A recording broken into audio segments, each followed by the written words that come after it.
దేశ రాజధాని ఢిల్లీలో కాలుష్యంతో పాటు పొగమంచు నానాటికి పెరుగుతుంది. దాంతో ఎయిర్ క్వాలిటీ దిగజారిపోతుంది. నిన్న ఎయిర్ క్వాలిటీ ఇండెక్స్ 457గా ఉండగా ఇవాళ ఉదయానికి గాలి నాణ్యత 481కి చేరిందని వాతావరణ శాఖ అధికారులు ప్రకటించారు. దీంతో ఆరెంజ్ అలర్ట్ జారీ చేశారు. నగరమంతా పొగమంచు కమ్మేయడంతో వాహనాల రాకపోకలు, రోజువారీ కార్యకలాపాలకు ఇబ్బందులు ఎదురవుతున్నాయి.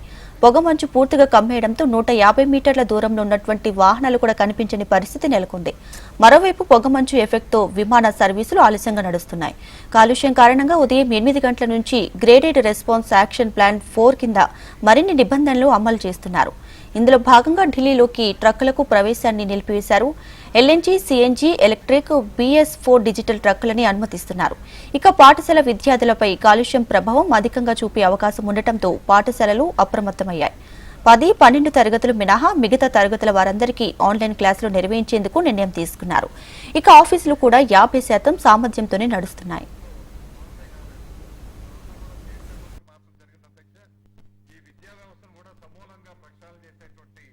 కార్యక్రమం చేసి వచ్చే 5 సంవత్సరాలు పటిష్టమైనటువంటి